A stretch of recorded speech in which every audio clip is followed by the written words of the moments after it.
ॐ अज्ञानतिमिरान्धस्य ज्ञानाञ्जनशलाकया चक्षुरुन्मिलितं येन तस्मै श्रीगुरुवे नमः। वन्देऽहं श्रीगुरो श्रीयुत्पदकमलं श्रीगुरून् वैष्णवांश्च श्रीरूपं साग्रजातं सहगण रघुनाथान्वितं तं सजीवम् साद्वैतं सावधूतं परिजनसहितं कृष्ण चैतन्यदेवं श्रीराधा कृष्णपादान् सहगण ललिता श्रीविशाखान्वितांश्च तमादिदेवं करुणानिधानं तमालवर्णं सुहितावतारम् अपार संसार समुद्र सेतुं भजामहे भागवत स्वरूपम्। हे देव हे दैत्य हे भुवनैक बंधो, हे कृष्ण हे चपल हे करुणैक सिंधो, हे नाथ हे रमण हे नयनाभिराम। हा कदानुभवितासि पदं दृशोर्मे। श्री कृष्ण चैतन्य प्रभो नित्यानंद, श्री अद्वैत गदाधर शिवसदि गौर भक्त वृंद। हरे कृष्णा कृष्णा कृष्ण हरे हरे, हरे राम राम राम हरे हरे। हरे कृष्णा। सर्वप्रथम मैं अपने गुरुपाद पद्म ओम विष्णुपाद अष्टोत्तर शत श्री श्रीमद् भक्तिवेदांत माधव गोसाई महाराज के चरण कमलों में अनंत कोटि दंडवत प्रणाम ज्ञापन करता हूँ। हम लोग श्रीमद् भागवत का 7वां स्कंध श्रवण कर रहे हैं, जिसमें हमारा असुर वासना प्रकरण जो 5 अध्याय में है, पहले से लेकर 5वें अध्याय तक, उसमें हम लोग 4था अध्याय श्रवण कराए थे। आज हम 5वें अध्याय में प्रवेश करेंगे। 4थे अध्याय में हम लोगों ने श्रवण किया कि किस प्रकार से हिरण्यकशिपु प्रहलाद जी के ऊपर अत्याचार कर रहा था, और प्रहलाद जी जो हैं उनके गुण क्या हैं। नारद जी जो प्रहलाद जी के गुरु हैं, वही अपने शिष्य के गुणों का वर्णन कर रहे हैं। ये बहुत बड़ी बात है। जब गुरु ही अपने शिष्यों का वर्णन करता है तो कितने महान गुण रहे होंगे प्रहलाद जी के। पर बताया कि कैसे थे प्रहलाद जी। ब्राह्मण्य शील संपन्न है, सत्य संधो जितेंद्रिय, अर्थात ब्राह्मण के भक्त थे, सौम्य स्वभाव, सत्य प्रतिज्ञ, जितेंद्रिय, सबके साथ समानता का बर्ताव करने वाले, सबको अपनी आत्मा के समान ही समझते थे, किसी के प्रति भी कोई बैर भाव नहीं था उनका। और फिर बाद में तो यहां तक कह दिया कि जैसे भगवान के अनंत गुण हैं, वैसे ही प्रहलाद जी के गुणों की सीमा नहीं है, और हमेशा से महात्मा लोग उनके गुणों का वर्णन करते आए हैं। आज भी उसी का ही वर्णन किया जा रहा है। देवताओं की सभा में भी प्रहलाद जी का उदाहरण दिया जाता है, ऐसा बताया युधिष्ठिर महाराज को। और फिर बाद में बोलते हैं कि देखो, सारे वर्णन तो गुण कर नहीं पाएंगे, बस एक ही बात समझ लो। वो सबसे इंपॉर्टेंट बात क्या है? कृष्णैक शरणम, कि एकमात्र कृष्ण ही चरणों में उनका स्वाभाविक जन्मजात प्रेम था।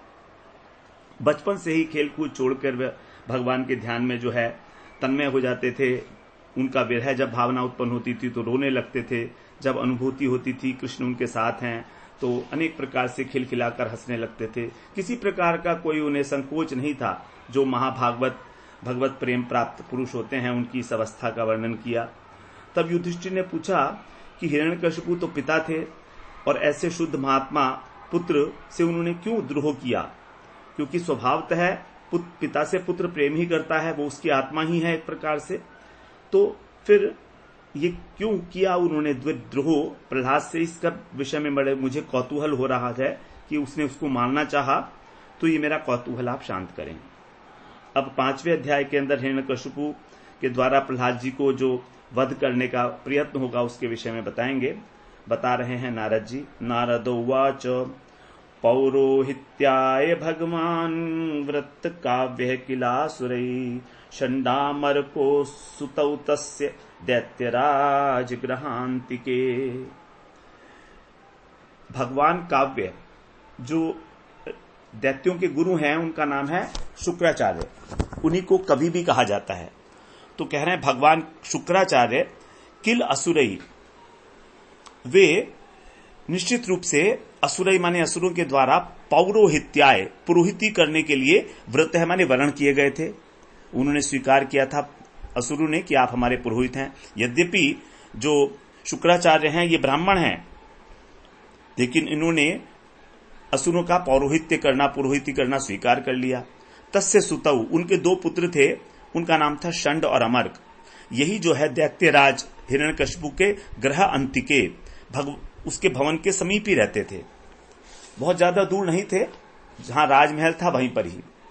तो अब प्रहलाद जी के जो प्रारंभिक जीवन है, कैसे उनका शैशव बीता, किस प्रकार उनकी शिक्षा हुई, यहां पर बताया जा रहा है। तो यहां पर जो है ब्राह्मण शुक्राचार्य असुरों के पुरोहित बन गए। ये कोई बहुत अच्छी बात नहीं है। पुरोहिती के कार्य जो है वो भी सोच समझ के करना चाहिए, क्योंकि जो यजमान है उसके सारे पाप जो है पुरोहित को ही लगते हैं, वो उसी के लिए कार्य करता है। अब आगे दूसरे श्लोक में कह रहे हैं तौ राज्ञा प्रापितम बालम प्रहलादम नयकोविदम पाठयामस्तु पाठ्यान अन्यांच सुरबालकान। तौ राज्ञा प्रापितम, तौ माने वे दोनों षंड और अमर्क जो शुक्राचार्य के पुत्र थे, राजा के द्वारा भेजे गए थे। प्रापितम नय कोविदम, जो नीति के अंदर निपुण हैं। तो नीति के अंदर जो निपुण हैं, ऐसे कौन? बालम प्रहलादम, बालक प्रहलाद को, और अन्यान माने अन्य असुर बालकान, असुर बालकों को, पाठ्यान पाठयामस्तु, पढ़ाने योग्य विषयों को पढ़ाते थे। अर्थात उनको क्या पढ़ाते थे? असुरों की जो पढ़ाने योग्य वस्तु क्या है? अर्थनीति, राजनीति, किस प्रकार से राजनीति की जाए, किस प्रकार से किस प्रकार से जो है धन का उपार्जन किया जाए, यही है एकमात्र, यही असुरों की जो विद्या है, पढ़ाई है, वो यही है एक प्रकार से। इसी का पाठ पढ़ाया करते थे वो। प्रहलाद जी के साथ साथ उनके जो और असुरों के पुत्र थे वो भी पढ़ते थे। यत्तत्र गुरुणा प्रोक्तम शुश्रुवेनुपपाठ च न साधु मनसा मेने स्वपरा सद्ग्रहाश्रयम्। अब यहां पर प्रहलाद जी का जो है बता रहे हैं कि उनका किस प्रकार का आचरण था पढ़ाई करते हुए। कह रहे हैं तत्र माने वहां पर, यत माने जो, गुरुना प्रोक्तम गुरु जी के द्वारा कहा जाता था, शुश्रुवे उसे प्रहलाद जी सुनते थे। प्रहलाद जी गुरु के द्वारा जो भी पढ़ाया गया पाठ है, कहा गया पाठ है, उसको सुनते थे। च अनुपपाठ, और दोहराते भी थे। चौ माने भी, पपाठ माने पाठ दोहराना, अनु माने दोहराना बाद में। स्वपर अपना पराया, स्व माने अपना, पर माने पराया, अपना पराय के असत ग्रह, असत ग्रह माने झूठा आग्रह, इसके ऊपर जो आधारित थे आश्रयम, ऐसी विद्या, उस विद्या को मनसा साधु न मेने, वे अपने मन से अच्छा नहीं मानते थे। जो क्या त्यों सुना भी देते थे पाठ, वो जैसे वो पूछते थे अध्यापक, लेकिन अच्छा नहीं मानते थे, क्योंकि उसका जो मूल आधार था वो था अपना और पराया, स्वार्थ बुद्धि, ये मेरा है ये तुम्हारा है। तो राजनीति के अंदर यही तो होता है ना, कि एक वर्ग का मनुष्य दूसरे वर्ग के मनुष्य को शत्रु मानता है और किसी को मित्र मानता है। तो सारी की सारी जो राजनीति की और अर्थनीति की पढ़ाई है वो इसी के ऊपर आधारित है कि हम अधिक से अधिक धन संचय कैसे करें, उसको कैसे लूट लें, उसका फायदा कैसे उठा लें, उसको कैसे अपने वश में कर लें। जबकि जो विद्वान व्यक्ति है वो इस प्रकार की किसी प्रकार का कोई भेदभाव नहीं रखता मित्र और शत्रु के अंदर। गीता में कहा है कि विद्वान तो वही है, भक्त तो वही है जो मित्र और शत्रु में भेदभाव नहीं रखता, क्योंकि सभी तो भगवान के अंश हैं। तो कौन हमारा मित्र और कौन हमारा शत्रु। तो प्रहलाद जी तो परम भक्त थे, बचपन से ही कृष्ण से प्रीति थी, इसलिए उन्हें अच्छा नहीं लगता था पढ़ाई। लेकिन जैसा पढ़ा रहा था, जैसे टीचर पढ़ाते थे उसको याद कर लेते थे।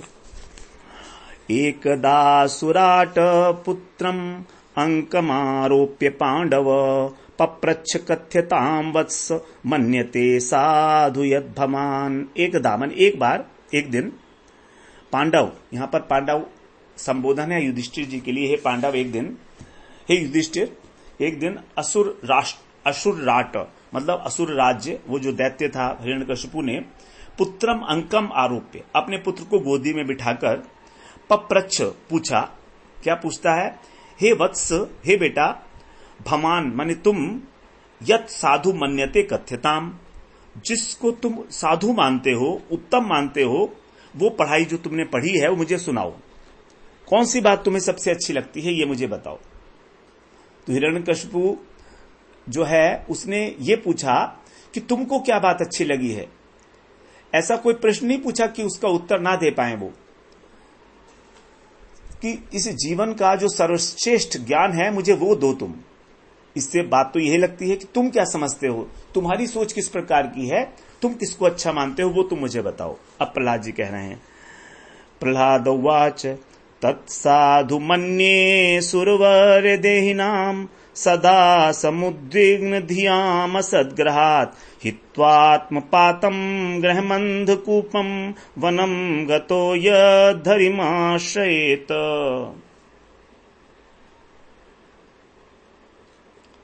वनं गतो यत् हरिमाश्रयेत। कहते हैं हे असुर श्रेष्ठ। यहां पर देखिए पिता नहीं कह रहे हैं संबोधन उनको, क्योंकि उन्हें मालूम है कि ये तो असुर है। तो वहां कह रहे हैं हे असुर श्रेष्ठ, तुम असत ग्रहात, जो असत पदार्थों को पकड़ने से, ग्रहात माने पकड़ना, उनको पकड़ने से सदा समुद्विग्न, सदा ही उद्विग्न, धिया माने बुद्धि चित्त रहने वाले, देहिनाम माने शरीरधारी हैं। हम लोग सब शरीरधारी हैं। हमें शरीरधारी का मतलब है देहाभिमान, क्योंकि जो भी व्यक्ति है वो शरीर तो है ही उसके, स्थूल शरीर। तो जो देहाभिमानी पुरुष हैं और असत पदार्थों को पकड़ रहते हैं जीवन में, संसार की वस्तुओं को, तो ऐसा पकड़ने के कारण उनका जो चित्त है वो अत्यंत उद्विग्न रहता है, परेशान रहता है। ऐसे शरीरधारियों के लिए तत्साधु मन्ये, मैं तो यही उत्तम मानता हूं। देखिए प्रहलाद जी की शिक्षा में जो भी उनके संवाद होंगे, एक बात आप ध्यान रखिएगा कि प्रहलाद जी हमेशा कुछ भी बात जब बता रहे हैं वो कहते हैं कि मैं ऐसा मानता हूं, मन्ये। ये मन्ये शब्द जो है अगेन एंड अगेन हम लोग इन शिक्षाओं में सुनेंगे प्रहलाद जी की। तो कहते हैं मैं तो यही उत्तम मानता हूं कि यत आत्मपातम, कि जो आत्म माने आत्मा का, पातम माने पतन करने वाला, हमारा अंधकूपम ग्रहम, ये हमारा जो घर है अंधे कुएं के समान, इस घर को हित्वा छोड़कर वनम गतः, वन में जाकर हरिम आश्रयेत, श्री हरि का आश्रय लेना चाहिए। मैं तो यही मानता हूं। प्रहलाद जी ने तो जो है सबसे पहला जो लगाया, चौका नहीं छक्का ही छोड़ दिया स्टार्टिंग में ही। जो सबसे मूलभूत बात है वो उन्होंने एक शब्द, एक श्लोक के अंदर बता दी उनको, कि उनकी ऐसी सोच है, क्योंकि ये संसार जो है अंधकूप की भांति है। ये परिवार गृहस्थ जीवन जो है, अंधकूप का मतलब होता है अंधा कुआं, जिसपे पता नहीं लगता कि यहां पर कुआं है। उसके ऊपर जो है पेड़ की पत्तियां, छाल वगैरह पड़ी होती है, तो जब जा रहे हैं तो हमको पता नहीं होता और अचानक से उसमें गिर जाते हैं। अब जब नीचे गिर गए तो वहां पर सांप, बिच्छू, अनेक प्रकार के कीड़े वगैरह होते हैं, वो हमको काटते हैं। बिल्कुल अंधेरा होता है, कोई हमें बचाने के लिए भी नहीं आ सकता। शोर भी मचाएंगे तो कोई निकाल नहीं सकता, क्योंकि अंधा कुआं है। अंधा कुआं का मतलब ही यही है कि उसके अंदर किसी प्रकार बाहर जाने का कोई साधन नहीं रहा। अब तो जो ग्रह मेधी लोग हैं उनके लिए ये बात कही गई। ग्रह मेधी का मतलब है जिनकी बुद्धि केवल अपने घर में ही लगी हुई है। ग्रह मेधी केवल असत वस्तु को प्राप्त करनी ही उनकी जो जीवन है, वे जो चिपके रहते हैं अपने गृहस्थ जीवन से केवल भौतिक इंद्रिय सुख के लिए। अपश्यताम आत्मतत्वम ग्रहेशु ग्रह मेधी नाम, जो ग्रह मेधीन है उसकी परिभाषा बताई गई है अपश्यताम आत्मतत्वम। वे अपने आत्म तत्व से सर्वथा अनभिज्ञ हैं, अपश्यताम। और ग्रहेशु ग्रह मेधी नाम, और उनकी जो बुद्धि है, मेधा है, वो केवल घर के अंदर अर्थात इंद्रिय के सुखों में ही पूरी तरीके से लगी हुई है, इसलिए उनको कहा जाता है ग्रह मेधी नाम, ग्रह मेधी। तो डिफरेंस है दोनों गृहस्थ और ग्रह मेधी में। यहां पर यद्यपि जो है, यहां पर ग्रहम अंधकूपम कहा गया ना, तो ये गृहस्थ आश्रम के लिए नहीं है। देखिए, आश्रम के अंदर मर्यादा होती है। आश्रम का एक अपना धर्म है कि पहले ब्रह्मचर्य आश्रम, उसके बाद गृहस्थ आश्रम, उसके बाद वानप्रस्थ, उसके बाद संन्यास। तो उसको हम कहेंगे आश्रम। जहां पर हम वर्णाश्रम धर्म की मर्यादा के अंदर रहकर अपने कर्तव्य का निर्वहन करते हैं, वो है आश्रम। तो यहां पर गृहस्थ आश्रम के लिए नहीं कहा गया है, बल्कि जो ग्रह मेधी हैं उनके लिए कहा गया है। तभी वो ग्रह अंधकूप है। तो क्योंकि वो हमारा जो घर है वो हमारी आत्मा का पतन कराने वाला है। हमको आत्मा के विषय में, परमात्मा के विषय में कोई जानकारी नहीं है, कोई जिज्ञासा ही नहीं है, इसलिए। और संसार से हमेशा उनका चित्त उद्विग्न रहेगा। आज इसने मेरा ये कर दिया, आज उसने ये कर दिया, ये नुकसान हो गया, वो नुकसान हो गया। बस इसी उधेड़ बुन में उसका सारा जीवन ही जो है समाप्त हो जाता है। इसीलिए उसको कहा अंधकूपम। इससे बाहर निकलने का कोई रास्ता नहीं है ग्रह मेधी के लिए। गृहस्थ आश्रम के लिए है, क्योंकि गृहस्थ आश्रमी जो है वो तो आगे बढ़कर और फिर वानप्रस्थ में प्रवेश करेगा। वो तो अपने आश्रम की परंपरा को निर्वहन करेगा इस प्रकार से। जबकि जो गृहस्थ ग्रह मेधी है वो केवल अपना और पराया, कि ये मेरा है, ये दूसरे का है, इस भेदभाव के अंदर ही अपना जीवन जो है वो समाप्त कर देता है। अब आगे कहते हैं नारद जी, नारदोवाच श्रुत्वा पुत्र गिरो दैत्य परपक्ष समाहिता जहास बुद्धिर बालानाम भिद्यते पर बुद्धि भी। नारद जी अब बोलते हैं कि दैत्य, वो जो हिरण्यकशिपु दैत्य था, वो परपक्ष, शत्रु का पक्ष को समाहिता माने समर्थन करने वाली पुत्र गिरह, गिरह का मतलब है वाणी, गिरा बोलते हैं वाणी को। तो अपने पुत्र की वाणी को श्रुत्वा माने सुनकर, जहास माने ठठाकर हंसा। हंसी भी किस प्रकार की है उसकी, जैसे असुरों की हंसी होती है, हम लोग रामलीला में देखते थे ना, रावण किस प्रकार से ठठाकर हंसता था। तो ऐसे ठठाकर हंसा वो जहास। पर बुद्धि भी, बाला नाम बुद्धि भिद्यते। और फिर ऐसा कहता है कि पर बुद्धि भी, दूसरों के बहकाने से बाला नाम, जो बालक है उसकी बुद्धि भी भिद्यते हमारे बहक जाती है, बिगड़ जाती है। ठठाकर हंसा वो, और वहां पर जो है कहा उसने कि देखो मेरे बालक की इसकी बुद्धि जो है वो दूसरों के बहकाए में आ गई है, ऐसी जो है इस प्रकार की जो है अनर्गल बातें कर रहा है ये। तो हिरण्यकशिपु तो असुर है, भगवान को अपना शत्रु मानता है, इसलिए यहां पर कहा गया परपक्ष, परपक्ष समाहिता। परपक्ष मतलब शत्रु की ओर मिला हुआ है ये। तो असुरों की जो विषय में बताया गया है, गीता में बताया है, माया या अपहृत ज्ञाना, माया के द्वारा उनका जो ज्ञान है वो सब अपहृत हो चुका होता है। ऐसे लोग आसुरम भावम आश्रिता। तो यद्यपि हिरण्यकशिपु को सब कुछ ज्ञान है, आत्मा का उद्धार कैसे होता है, लेकिन तो भी वो असुर होने के कारण उसकी जो ज्ञान था वो सारा माया के द्वारा हरण कर लिया गया है। और भगवान को, विष्णु को वो परम पुरुष के रूप में स्वीकार नहीं करता, इसलिए वो मूढ़ है, नराधम है। इसलिए अत्यंत क्रोधित हुआ होगा वो अपने पुत्र पर, लेकिन क्योंकि क्रोध तो कर नहीं सकता, पहली बात है, सोचा थोड़ा छोटा सा बच्चा है तो हंस पड़ा इसलिए, और किसी दूसरे के ऊपर उसने आरोपित कर दिया कि मेरे बच्चे की इसने बुद्धि बिगाड़ दी। अब 7वें श्लोक में कह रहे हैं नारद जी, सम्यक विधार्यताम बालो गुरुगे द्विजाति भी विष्णु पक्षै प्रतिच्छन्नैर न भिद्येतास्य धीर यथा। अब कह रहा है कि गुरु गेहे माने घर, गुरु के घर में प्रतिच्छन्नई, जो छन्न है मतलब छिपा हुआ है, ऐसा कोई विष्णु पक्षई, विष्णु के पक्षपाती द्विजाति भी, ब्राह्मण को द्विजाति कहा जाता है क्योंकि उनके 2 जन्म होते हैं। एक तो शौक्र जन्म है माता के गर्भ से, और फिर उनका जब संस्कार होता है उपनयन संस्कार, तो ब्राह्मण, वैश्य और क्षत्रिय, इन दोनों को, तीनों को ही द्विजाति कहा जाता है, द्विज कहा जाता है। तो द्विजाति भी ब्राह्मणों के द्वारा अस्य धी, इसकी जो बुद्धि है, यथा न भिद्येत,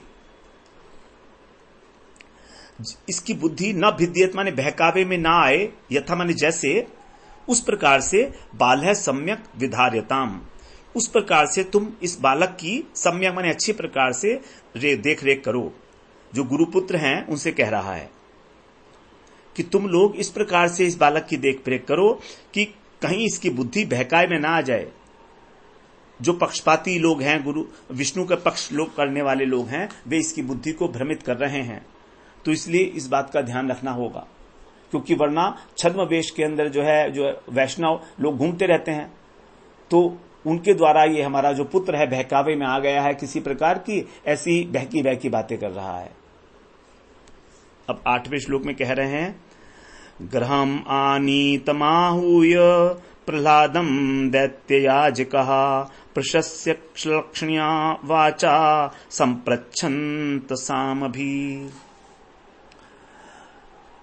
गृहम आनीतम, इस प्रकार से जब दैत्यों ने प्रहलाद जी को गुरु के घर, वो अपने घर पर पहुंचा दिया, गुरु के घर पर, गृहम आनीतम, तो प्रह्लादम आहूय, प्रहलाद को उन्होंने अपने पास बुलाकर, हाँ वहां पर गुरु से नहीं कहा, जो और उनके साथी दैत्य थे उनसे कहा, क्योंकि वहां पर षंड और अमर्क उपस्थित नहीं थे जहां पर यह बात पूछी गई थी। तो इसलिए कहा कि तुम जो है इसको ध्यान रखो, इस बच्चे का, जो बड़े इसके असुर थे, और गुरु के घर में कोई छुपे हुए हैं लोग, तो उनसे इसको थोड़ा देख रेख रखो। तो जब उन लोगों ने उनको गुरु के घर में पहुंचाया, गृहम आनीतम प्रह्लादम आयुए, तब उन्होंने प्रह्लाद को अपने पास बुलाकर दैत्य याजका, जो दैत्य के पुरोहित थे, उन्होंने षंड और अमर्क ने सामभी माने फुसलाकर, जैसे 4 नीतियां बताई गई है ना, साम दाम दंड भेद, तो साम का अर्थ है कि समझाना बुझाना, तो समझा बुझाकर क्षणया वाचा, मधुर वाणी से, प्रशस्य माने प्रशंसा करके, संप्रच्छन्त पूछने लगे। तो पुरोहित ने उसको बहुत पुचकार कर, फुसकार कर, बड़ी मधुर वाणी में उससे बोला। ये एक तरीका होता है षंड और अमर्क के द्वारा जो प्रयोग किया गया है प्रहलाद जी से उनकी जो सच्चाई है उसको जानने के लिए। तो शुरू में बालक को, प्रहलाद को उन्होंने डराया धमकाया नहीं, क्योंकि ऐसा हो सकता था कि वो फिर बाद में ना बताता कि वो वैष्णव कौन है जो मुझे फुसला रहे हैं। अभी वो जानना चाह रहे हैं कि एक बात क्या हुई, हमने तो इसको ये बात सिखाई नहीं थी। तो इस प्रकार से उन्होंने ऊपर से अपना बड़ा शांत स्वभाव और बड़े मधुर वाणी से उससे पूछा, प्रहलाद जी से पूछ रहे हैं। 9वें श्लोक में पूछ रहे हैं, वत्स प्रह्लाद भद्रम ते सत्यम कथय मामृषा बालानति कुतस्तुभ्यम एष बुद्धि विपर्यय। हे बेटा प्रह्लाद, ते भद्रम, तुम्हारा कल्याण हो, सत्यम कथय, तुम सच बताओ, मामृषा, झूठ मत बोलना, मां माने नहीं, मृषा माने झूठ, क्या बोलना, बालान अति, तुम तो अभी बहुत छोटे बालक हो, तुभ्यम, तुम्हारी बुद्धि, तुभ्यम माने तुम्हारी बुद्धि, एश कुतः, एश माने इस प्रकार से, कुतः माने कैसे, विपर्य उल्टी हो गई। ठीक बताना तुम कि तुम्हारी जो बुद्धि है वो उल्टी कैसे हो गई, क्योंकि किसी बालक की बुद्धि तो ऐसी नहीं हुई। और बड़े आश्चर्य की बात है, हमने तो तुमको ये सारी बातें सिखाई नहीं थी। तो यही सोचा गुरु लोगों ने, अध्यापकों ने, कि यदि हम इसको फुसला लेंगे तो सारी चीजें बता देगा कि कौन है वो, किस प्रकार के वैष्णव जो हैं इसको आकर फुसला रहे हैं, बहला रहे हैं, कि ये अपने शत्रु पक्ष की जो है स्तुति कर रहा है। अब वहां पर कहा ना, हरिम आश्रयेत, भगवान का आश्रय लेना चाहिए। तो भगवान का आश्रय लेने का यही मतलब है कि भगवान विष्णु का। अब 10वें श्लोक में कह रहे हैं, बुद्धि भेद परकृत उताहो ते स्वतो भवत भण्यताम श्रोतु कामानाम गुरुणाम कुलनंदन। यहां पर अब संबोधन है कुलनंदन, अर्थात अपने कुल को प्रसन्न करने वाले हे प्रहलाद, गुरुणाम, हम तुम्हारे गुरु, श्रोतु कामा नाम, हम ये सुनना चाह रहे हैं, कामाना माने इच्छा कर रहे हैं तुमसे सुनने की, क्या कि ते, तुम्हारी जो बुद्धि भेद है ये, अहो, कैसे आश्चर्य है, स्वतः अभवत, क्या स्वयं हो गई, अथवा उत परकृतः, दूसरों ने तुम्हारी बुद्धि को भ्रमित कर दिया है। हे बेटा प्रहलाद, तुम बताओ, हम तुम्हारे गुरुजन हैं, तुमसे जानना चाहते हैं कि तुम्हारी बुद्धि अपने आप ऐसी हो गई क्या? स्वतः अभवत अथवा परकृत, दूसरे के द्वारा तुम बहका दिए गए हो। क्योंकि बड़ा आश्चर्य की बात है कि तुम इतने छोटे से बालक और इतनी बड़ी बड़ी बातें कर रहे हो कि घर जो है अंधकूप की भांति है और उसको छोड़कर वन में जाकर भगवान का आश्रय लेना चाहिए। अब प्रहलाद जी जो हैं उत्तर देते हुए कह रहे हैं, प्रहलाद जी के जो सारे वो श्लोक हैं जो प्रहलाद जी के कहे जा रहे हैं, वाक्य बड़ी इंपॉर्टेंट वाक्य हैं। प्रहलाद उवाच 11वें श्लोक से यहां पर अब 4 श्लोकों में बड़ी सुंदर बात प्रहलाद जी बताने वाले हैं। कह रहे हैं, स्वपरेश्चेत्य सद्ग्रहा पुंसाम यन्मायया कृतः विमोहित धियाम दृष्टस तस्मै भगवते नमः। सबसे पहले अपने गुरु को उत्तर देने से पहले उन्होंने भगवान को जो है नमस्कार किया, मंगलाचरण किया भगवान का। तो यहां पर कह रहे हैं अब प्रहलाद जी, विमोहित धियाम, जिनकी बुद्धि, धिया माने बुद्धि, विमोहित हो चुकी है माया के द्वारा, ऐसे मोहग्रस्त बुद्धि वाले, पुंसाम माने पुरुषों को, यन जिनकी माया माने माया से, स्वपर इति अपना और पराया, इस प्रकार का, असत ग्रहा, असत माने झूठा, ग्रह माने आग्रह है, दुराग्रह है, देखा जाता है, कृत दृष्ट उत्पन्न होता हुआ देखा जाता है, तस्मै भगवते नमः, उन भगवान को मैं नमस्कार करता हूं। देखिए कितने बड़े तत्वज्ञानी हैं प्रहलाद जी। भगवान जानते हैं, वो जानते हैं कि भगवान की एक माया है और वो माया ही हमारी बुद्धि को ठग रही है, भ्रमित कर रही है, और अपना पराया। माया का स्वरूप ही यही है, अहम और मम, मैं और मेरा। जब मैं और मेरा है तो फिर तू और तेरा भी बन गया। तो संसार क्या है, एक धागे के समान बताया गया, उसका एक सिरा है मैं और दूसरा सिरा है मेरा, बस यही संसार, यही जाल। तो ये जो संसार बनाया है ये माया के द्वारा बनाया गया है। तो ये अज्ञान कि हम जो है केवल इस शरीर हैं और ये वस्तु केवल मेरी है, ये सबसे बड़ी अज्ञान की बात है, और ये माया भगवान की माया है। तो कह रहे हैं उन भगवान को मैं नमस्कार करता हूं जिन्होंने, जो मोहग्रस्त लोग हैं माया के द्वारा, वे अपना पराया, इस प्रकार का दुराग्रह उनके देखा जाता है। तो मुझे अब इस बात का कह रहे हैं कि बिल्कुल अनुभव हो रहा है कि ये हम कहते हैं ना, मेरा मित्र मेरे शत्रु, इस प्रकार का। तो यहां पर अपने हृदय की बात जो है प्रहलाद जी बता रहे हैं, जबकि सारे जीव जो हैं स्वभावतः भगवान के दास हैं, प्रत्येक व्यक्ति भगवान का दास है, लेकिन फिर भी हम लोग इस प्रकार से उसको स्वीकार नहीं करते और अपने को सोचते हैं कि हम श्रेष्ठ हैं, ये हमारा मित्र है, ये हमारा शत्रु है, ये मेरा है, ये इसका है। ये सब भगवान की माया का ही कमाल है।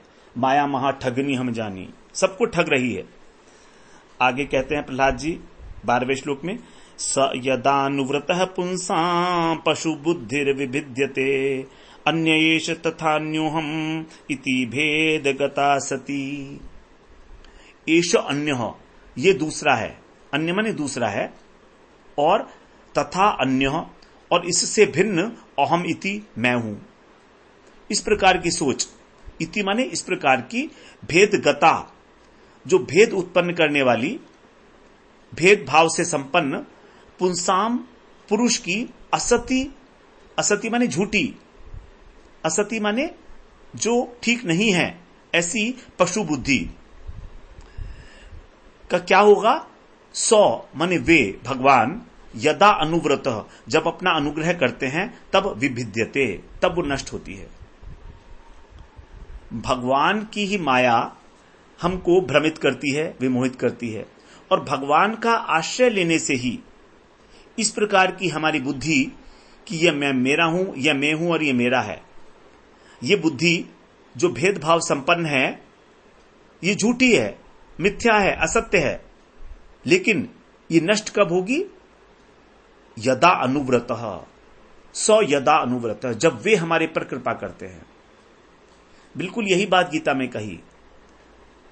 जब भगवान की कृपा होती है, जो भगवान की शरण में जाते हैं, उन्हीं की जो वही माया से पार हो पाते हैं। देवी हेषा गुरुमयी मम माया दुरत्यया मामेव ये प्रपद्यन्ते माया में ताम तनंति ते। जो मेरी शरण लेते हैं उन्हीं के वो ही माया के पार जा पाते हैं, अर्थात मैं और मेरा इस से ऊपर उठ पाते हैं। और जो मैं और मेरा की बुद्धि है, इसको तो कह दिया प्रहलाद जी ने पशु बुद्धि है। ये तो मानव की बुद्धि है ही नहीं। यद्यपि हमारा शरीर मानव का है, आकृति मानव की है, लेकिन हम क्योंकि भेदभाव रखते हैं सब में, इसलिए हम पशु के समान ही हैं। पशु भी तो ऐसा ही करते हैं, पशु भी ऐसा ही करता है। यहां तक कि कुत्तों का भी एरिया बटा हुआ होता है कि ये मेरा एरिया है, ये तेरा एरिया है। सब पशुओं के एरिया बटे होते हैं कि तुम मेरे एरिया में कैसे आए। उसी प्रकार से हम लोग भी एक छोटी सी बाउंड्री के ऊपर ही लड़ाई करने लगते हैं, दो पड़ोसी आपस में। तो ये असुरगण जो हैं, किसी को शत्रु मानते हैं और किसी को मित्र मानते हैं इस प्रकार से। लेकिन वैष्णव का ऐसा मानना नहीं है। वैष्णव कहता है कि सभी लोग भगवान के दास हैं, तो सभी लोग एक ही पद पर आसीन है, किसी में क्या अंतर है। और कृष्ण ने तो कहा ही है सुहृदम सर्वभूतानाम, सभी के कृष्ण जो है सुहृद हैं, हितैषी हैं। तो किसी प्रकार की भेद बुद्धि वैष्णव में नहीं होती है। और वैष्णव का मतलब जिन्होंने भगवान का आश्रय लिया हुआ है, जिन्होंने भगवान विष्णु मंत्र लिया है और विष्णु के ही परायण हैं। विष्णु मंत्र लेकर जो विष्णु की ही सेवा करते हैं, वही वैष्णव कहलाने योग्य हैं। गृहीत विष्णु दीक्षा को विष्णु पूजा परो न रह। गृहीत विष्णु दीक्षा को, विष्णु की दीक्षा मंत्र लेने के बाद जो केवल विष्णु की आराधना करते हैं, वही वैष्णव है। और उसके अतिरिक्त सभी अवैष्णव हैं। तो ये जो अगर हम अपने सदगुरु के आश्रय लेकर उनसे दीक्षा लेते हैं, तो ये बहुत बड़ी कृपा है भगवान की हमारे ऊपर। इसी से फिर भजन करते करते गुरु के आज्ञा के अनुसार हम लोगों की जो असत बुद्धि है, जो माया के अंदर बिल्कुल लिप्त है, जिसको प्रहलाद जी ने यहाँ पर पशु बुद्धि कहा, उसके नष्ट होने की एक संभावना कम से कम पैदा हो जाती है। अन्यथा तो कोई संभावना नहीं। आगे 13वें श्लोक में कहते हैं प्रहलाद जी, स एषात्मा स्वपरेत्य बुद्धिभिर् दुरत्ययानुक्रमणो निरूप्यते मुह्यन्ति यद्वर्त्मनि वेदवादिनो ब्रह्मादयो येष भिन्नति मे मतिम। बहुत बड़ी बात कह रहे हैं प्रहलाद जी। स एष आत्मा स्वपरेत्य बुद्धिभिः, सौ माने वह, एष यही, जो कौन है? आत्मा। यहां पर आत्मा शब्द भगवान के लिए आया है। तो ये केवल एक भगवान ही है, परमात्मा ही है। कौन? जो अबुद्धि भी, जो अज्ञानी लोग हैं, उनके द्वारा स्व पर इति निरूप्यते, अपने और पराय के रूप में निरूपण किया जाता है। तो अज्ञानी लोग स एष परमात्मा, आत्मा, सौ माने ना स का अर्थ है यहां पर परमात्मा, और आत्मा का मतलब है जीवात्मा। तो वास्तव में ये जो जीवात्मा है यही परमात्मा है, क्योंकि क्वालिटेटिव डिफरेंस नहीं है हमारी आत्मा में और परमात्मा में। वो भी सच्चिदानंद, ये भी सच्चिदानंद। तो स एष आत्मा, सौ माने भगवान। तो भगवान जो अंतर्यामी है, वो ही आत्मा के रूप में है। आत्म तत्व केवल वो विभूचित है, वो विभू तत्व हैं, बहुत सर्वव्यापक हैं, और आत्मा अणुचित है। तो यद्यपि सच्चाई तो ये है, सिद्धांत तो ये है स एष आत्मा, लेकिन जो अज्ञानी लोग हैं, अबुद्धि भी, उनके अंदर स्व पर इस प्रकार की इति, इस प्रकार की जो बुद्धि है और अपने पराये की, उसी का जो है वो निरूपण किया करते हैं। निरूप्यते, अपने और पराये का, जो अज्ञानी लोग हैं। क्योंकि अनुक्रमण, इसका अनुगमन करना, किसका? इस तत्व को जानना, क्या कि यही भगवान है, इसको जानना बड़ा कठिन है, बड़ा दुरत्यय है, दुष्पार है। भगवान ने कहा है मम माया दुरत्यया, इसको पार पाना, माया के तत्व को, बड़ा कठिन है। और यत वर्तमनी, जिस मार्ग में, वर्तमनी माने मार्ग में, ब्रह्मादय, जो ब्रह्मा आदि बड़े बड़े वेदज्ञ हैं, वे भी भ्रमित हो जाते हैं। मुह्यंती एष में मतिम भिन्नति, वही ये जो परमात्मा है, वे बुद्धि को भिन्नति माने एक दूसरे से मोहित करते हैं। तो परमात्मा ही जो है मेरी बुद्धि को बिगाड़ रहा है। मेरी बुद्धि को, मैं मति मानी मेरी बुद्धि को परमात्मा ने ही बिगाड़ा है। आप लोगों की ऐसी सोच है कि भगवान ने ही मेरी बुद्धि को बिगाड़ दिया है। तो यहां पर प्रहलाद जी जो है उत्तर दे रहे हैं। उन्होंने पूछा था ना कि कौन है वो तुम्हारी जो बुद्धि बिगाड़ रहा है, तुम तो भी बालक हो। तो उन्होंने कहा कि तुम्हारी बुद्धि के अनुसार तुम यही समझ रहे हो कि भगवान ने मेरी बुद्धि बिगाड़ दी है, क्योंकि भगवान ही जो है उन्हीं की माया हमारी बुद्धि को बिगाड़ती है, और ब्रह्मा भी उससे जो है मोहित हो जाते हैं। ब्रह्मादयो येष भिन्नत येष, कि ब्रह्मा इत्यादि भी जो बड़े बड़े वेदज्ञ हैं, वेदों को जानने वाले हैं, वो भी मुह्यंती मोहित हो जाते हैं भगवान की माया से। भगवान की माया का इतना प्रबल प्रभाव है। आगे अब 14वें श्लोक में बोल रहे हैं, यथा भ्राम्यत्ययो ब्रह्मन् स्वयमाकर्ष सन्निधौ तथा मे भिद्यते चेतश् चक्रपाणिर्यदृच्छया।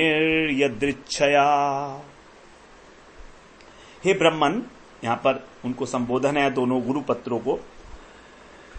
यथा अयः, जैसे कि अय माने लोहा, जैसे कि लोहा आकर्ष सन्निधौ, जब चुंबक के समीप होता है, सन्निधि में आता है, तो स्वयं भ्राम्यति, अपने आप खिंच जाता है।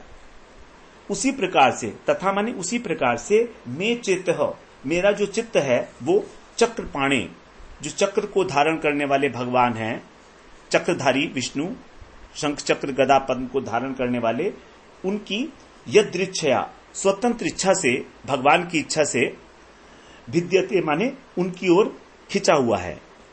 बरबस मेरा जो चित्त है वो भगवान की ओर खिंचा हुआ है। तो कहते हैं हे गुरुजी, चुंबक की तरह, बिल्कुल जैसे चुंबक के पास लोहा अपने आप खिंच जाता है, उसी प्रकार से जो भगवान की लीलाएं हैं, भगवान का गुण है, वो मुझे भी उनकी ओर आकर्षण कर रहा है। मेरी चेतना जो है भगवान की ओर ही आकर्षित है, मेरा मन उधर ही जा रहा है, मुझे कोई स्वतंत्रता नहीं है इसमें। यदृच्छया, ये ऐसा प्रारब्ध, ये ऐसा भाग्य है, दैव है। तो यदृच्छया का मतलब है सौभाग्य से, किसी सौभाग्य के कारण ऐसा हो रहा है मेरे। तो मेरा इसके अंदर कोई कृतत्व नहीं है कि मेरी बुद्धि बिगड़ गई है, ऐसा सोच रहा हूं, मैंने कुछ किया हो या किसी ने मुझे चढ़ा दिया हो, ऐसा नहीं है। भगवान मुझे आकर्षित कर रहे हैं, और कृष्ण है भी वास्तव में ऐसे ही। जो कृष्ण शब्द बना है उसकी व्युत्पत्ति भी तो ऐसी बताई गई ना, कृष प्लस ण। कृष का अर्थ है आकर्षण, और ण का मतलब आनंद, अर्थात जो आकर्षित करके अपने गुणों के द्वारा, अपनी लीलाओं के द्वारा हमको आनंद प्रदान करते हैं, जीव मात्र को आनंद प्रदान करते हैं। प्रत्येक वस्तु को आकर्षण करने वाली जो वस्तु है, जो एकमात्र वस्तु है और आनंद प्रदान करने वाली, वो है कृष्ण। केवल यह नाम ही भगवान का जो है इस प्रकार का है। तो हिरण्यकशिपु जो है भगवान से आकृष्ट नहीं है, क्योंकि अशुद्ध हृदय है, मलिन हृदय है। तो हमारा हृदय जितनी जितनी मात्रा में शुद्ध होता चला जाता है, हमारा भगवान के प्रति, भगवदीय वस्तु के प्रति, गुरु के प्रति, वैष्णवों के प्रति उतना ही आकर्षण बढ़ता जाता है। इसीलिए जब हम भजन करते हैं तो सबसे पहले हमारा हृदय जो है वो शुद्ध होने लगता है, और हृदय शुद्ध होने का यही एक लक्षण है। हमें पता लग जाएगा कि हमारा आकर्षण संसार की ओर हो रहा है या भगवदीय वस्तुओं की ओर हो रहा है। यदि हमें भगवदीय वस्तुओं के अंदर ग्रंथ का पठन पाठन करने में, श्रवण करने में, गुरु के साथ रहने, गुरु का पदाश्रय करने में, वैष्णवों का सत्संग करने में हमारी रुचि होती हुई देखी जा रही है, एक अंदर से जोर मार रही है, तो समझिए कि हमारा जो है यह आकर्षण बढ़ रहा है भगवान के प्रति, अर्थात हमारा हृदय शुद्ध हो रहा है उतने ही परिमाण में, श्रवण के माध्यम से हो अथवा कीर्तन के माध्यम से हो। तो इस प्रकार ये 4 श्लोकों में उन्होंने उत्तर दिया प्रहलाद जी ने। अब हम 15वें श्लोक से नारद जी जो आगे कहेंगे उसको श्रवण करेंगे। वांछा कल्पतरुभ्यश्च कृपा सिन्धुभ्यैव च पतितानां पावनेभ्यो वैष्णवेभ्यो नमो नमः।